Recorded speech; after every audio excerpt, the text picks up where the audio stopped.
Hey folks, I know I haven't been doing a ton of videos lately. It's because I've had a lot of company this last week or so. As a matter of fact, after the eclipse, my friend Michael from Sweet Home Maricopa in Sweet Home, Arizona, and This Way Network come by and hung out with me all day. We didn't make any videos together. It was just downtime for both of us at that point. But at any rate, it was a great opportunity to get to meld the minds between what we think about what's going on and what we can do to try to do our part.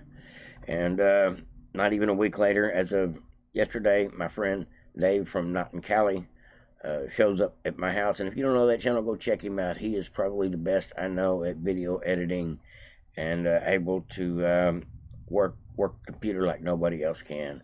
Matter of fact, while I had him here, I told him, please show me a few things.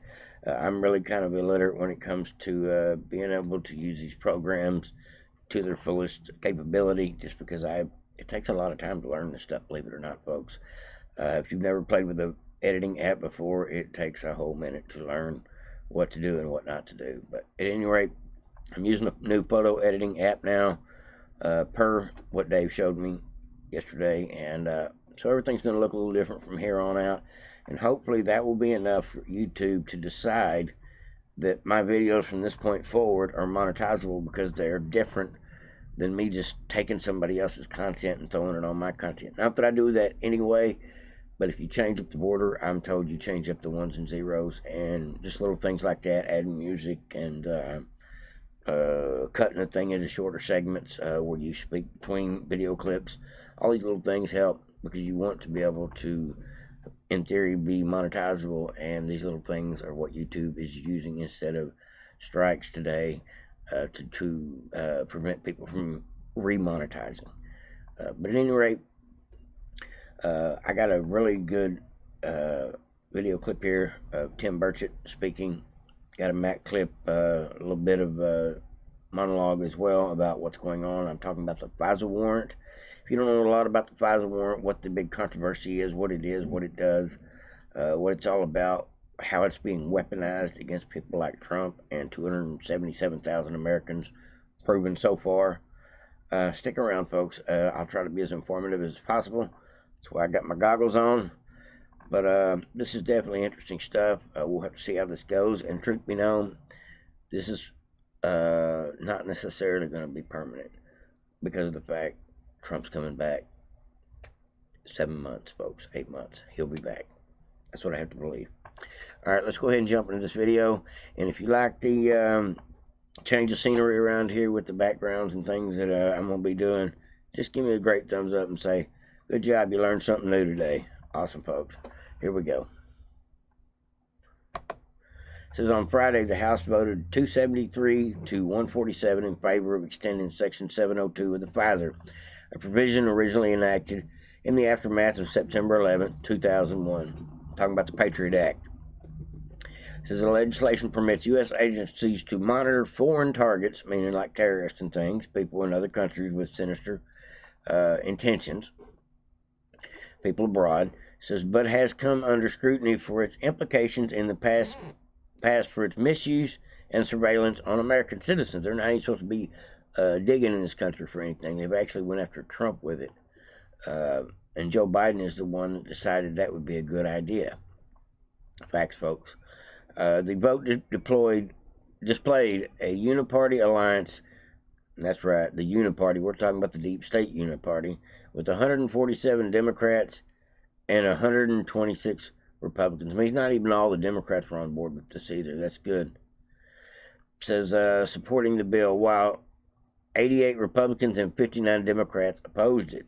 So there were a few semi-sane Democrats in the room. Now let me go ahead and tell you what I know about this bill. This bill was never going to pass. Never, never, never.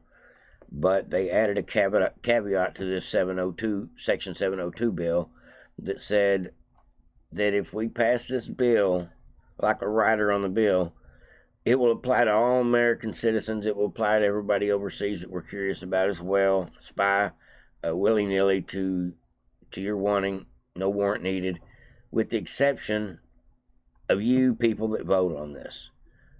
Congress, the House, the Senate. Y'all folks, if y'all get in a situation where we need to spy on y'all, we're going to come knock on your door and say, we're going to spy on you next week. That's what's really going on, folks. There was a caveat in there to basically make Congress immune from prosecution by proxy of getting the heads up, the wink and the nod in advance to, hey, you're fixing to have an investigation started against you. You need to clean it up and stop and cut it out. It's a bunch of bullshit. That shows you how many of them are corrupt. Everyone that voted for this do not believe in freedom, do not believe in free speech, do not believe in exposing the truth and doing things in the proper, correct way. And that's just the way I feel about it. Let me get back into my reading before I go into ranting, because this thing really kind of grinds my gears, as they say. It says this legislation permits the U.S. agencies to monitor foreign targets. It says the approved legislation process a 2-year extension for the surveillance program, meaning in 2 years they're going to be asking for more money for it. Now, this money could be reappropriated when Trump gets back in, so this thing may not stick, like I said. It says Representative Mary Miller of Illinois, a Republican, stated her opposition referencing past abuses. I voted no on reauthorization of FISA without a warrant requirement and serious reform. FISA was misused by Obama to spy on Trump campaign and under Biden to monitor its critics, including Tucker Carlson, that's right, and Alex Jones and several others. There's a huge list. It says an amendment was proposed by Andy Biggs of Arizona, one of the good guys, which would have required a warrant for the FBI to conduct surveillance for Americans under FISA.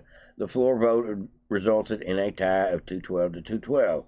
Speaker Mike Johnson then broke the deadlock by casting a tie-breaking vote against the amendment, a move criticized by grassroots supporters. Shame on you, Mike Johnson. That's what I got to say for you on that one. Johnson betrayed Americans, we the people, and defied the Constitution. Worse yet, less than 24 hours later, Mike Johnson posted on X about American founding principles after giving the regime power to spy on Americans again. And then he went and met with Trump, had a press conference about, we're going to do all we can to stop this election integrity, this anti-election integrity, illegal migrants finding a way to vote through being registered through food stamp offices and things. We're going to do something. We're going to be mad about that. We're going to talk about it. We're going to do our best to stop it. And even we're going to throw some legislation on the floor that will never be picked up by the Senate. So all in all, it's just a ceremonial attempt to complain and change the subject as far as I'm concerned. That's just the way I feel about it, folks. That may not be the case, but it just feels like perfect timing for him to go run to Mar-a-Lago and say, Trump, help me. I'm fixing to get kicked out. Marjorie Taylor Greene is mounting support against the fact I'm not doing my job. And so Trump comes and puts his arm around him and they discuss other things. Truth be known, we need to discuss why Mike Johnson is siding with the Democrats more than siding with his own party since his day of inauguration into the speakership. Just the way I feel, but that's what I see, folks. I follow this news close enough to know that Mike Johnson started out with the right intentions and he's either compromised or something, because now he is arguing to give Joe Biden what he wants every time the Democrats squawk, and that's just the facts. Now let's go ahead and get into this a little bit deeper. The FISA warrant basically is like the Patriot Act on steroids by the CIA and the FBI to come spy on anybody from Trump to your grandmother for walking by the Capitol the day of January 6th. For any reason they decide deemable to spy on you without warrant, that's what they want to do. So basically the FISA Court Act originally was set up to go after terrorists, but in reality it is now used for domestic terrorists, meaning mom and pop shops, anybody that protests, abortion clinics, Catholics, politicians, even folks like me and you who are on the internet, whether we're listening to podcasts or promoting podcasts. Facts be known is if they feel they need to listen, let them listen.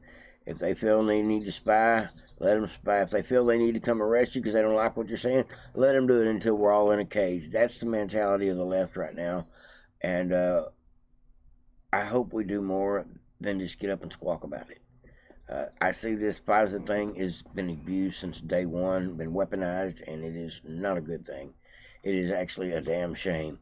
what our government is doing to us by weaponizing their departments and legislation to have workarounds to our constitutional rights, and that's just the facts. First time, and yet they failed to mention that was a problem, when we know in fact that there are hundreds, if not thousands, of people in this country right now that want to do us harm, and yet he shows total disregard for our southern border, yet he wants to be able to spy on Americans. I just don't think that that's acceptable, man. And it's been abused more times. They use this thing to go after people who are possibly sleeping with a federal agent's wife or husband. I mean, this thing has been abused up and down. It needs to go back to the table on this whole thing, ma'am, and rewrite the entire bill and make it so they're not allowed to spy on Americans. That is just inappropriate and it's offensive. Well, to your point about the abuses, certainly the FBI did abuse Section 702, and there were a lot of reforms in 2021 and 2022 to address that. A lot of the problem came from, not needing to opt in to a search, and after those reforms were made, U.S. persons queries dropped by 93%, and the base text of this bill that passed has 56 additional reforms negotiated by judiciary Republicans to try to get at that. But to your point about needing a warrant, last year I think there were 371 warrants that were signed off on by the FISC. And if you were to impose this warrant requirement, you'd need to do about 200,000 warrant sign-offs. You'd have to expand the FISC, which has like 9 to 11 judges that rotate on and off. You have to expand it by 539 times. Was your party prepared to support the funding that would be needed for that? Ma'am, I don't buy those numbers. These judges need to get off their butts and get to work. If they don't want to work on a weekend, that's tough. They need to do their dadgum jobs. FISA court is a private court. It ought to raise a lot of eyebrows when, in fact, 1 year alone, 278,000 times they violated the law. And yet, where's the punishment on them? None whatsoever. They're allowed to do this. We continue down this path every time.